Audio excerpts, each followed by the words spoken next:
আজি মোক বহুত ভাল লাগিছে। মই ধন্যবাদ দিছোঁ আমাৰ প্ৰমোদ বড়ো ডাঙৰীয়া, আমাৰ সভাপতি তথা আমাৰ বৰেণ্দ্ৰ চিফ, তেখেতে আজি পকৰেগাম সমষ্টিৰ মোক প্ৰাৰ্থিত্ব দিয়াৰ ক্ষেত্ৰত আমাৰ দলৰ যিখিনি কেন্দ্ৰীয় পৰ্যায়ৰ নেতা আছে, ইউজি ব্ৰহ্ম ডাঙৰীয়া আমাৰ অসমৰ মন্ত্ৰী, তাৰপিছত আমাৰ MP আমাৰ ৰণগড় নাৰ্জাৰী ডাঙৰীয়া আমাৰ কাৰ্যকাৰী সভাপতিৰ লগতে আমাৰ সকলো কেন্দ্ৰীয় পৰ্যায়ৰ নেতাসকলক মই আন্তৰিকভাৱে ধন্যবাদ জ্ঞাপন কৰিছোঁ। লগতে আমাৰ সকলো শ্ৰেণীৰ যিখিনি দলীয় কৰ্মকৰ্তা আছে তেখেতলৈ মই আন্তৰিকভাৱে ধন্যবাদ জ্ঞাপন কৰিছোঁ। তেখেতে আজি মোক পকৰেগাম সমষ্টিৰ প্ৰাৰ্থী হিচাপে এইবাৰ মোক আগবঢ়াইছে, সেইকাৰণে তেখেতক মই ধন্যবাদ জ্ঞাপন কৰিছোঁ।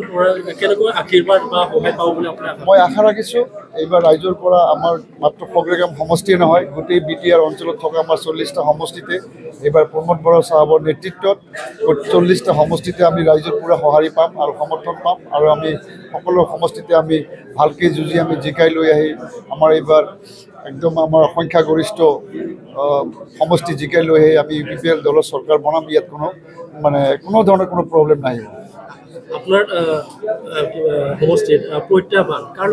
মই এতিয়ালৈকে কাকো প্ৰত্যাহ্বান বুলি ধৰা নাই, মাত্ৰ ইলেকশ্যনত নামিছোঁ। সময়ত এইটো প্ৰত্যাহ্বানৰ পিকচাৰটো ক্লিয়াৰ হ'ব।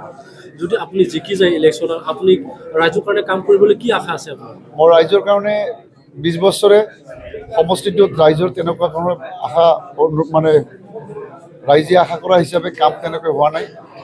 যোৱা যিটো নিৰ্বাচনত বা এইটো আমাৰ প্ৰাৰ্থী জিকিলে তাৰ আগতো যেনেকৈ 10টা বছৰে গ'ল, সেই সময়ত ৰাইজৰ লগত একদম সকলো জাতি জনগোষ্ঠীৰ লগত মিলি কাম কৰিব পৰাকৈ তেনেকুৱা পৰিৱেশ নাছিল। এইবাৰ মোৰ দৃঢ় বিশ্বাস পকৰেগাম সমষ্টিৰ সকলো জাতি জনগোষ্ঠীৰ মানুহ দল বল নিৰ্বিশেষে আহি UPPL দলত যোগদান কৰি আছে, আৰু লগতে UPPL দলৰ প্ৰাৰ্থীক জিকাই লোৱাৰ কাৰণে ইতিমধ্যে যিটো পকৰেগাম সমষ্টিৰ যিটো অৱস্থা বাতাবৰণ এইটো ইতিমধ্যে আৰম্ভ হৈছে আৰু সৃষ্টি হৈছে বাতাবৰণ।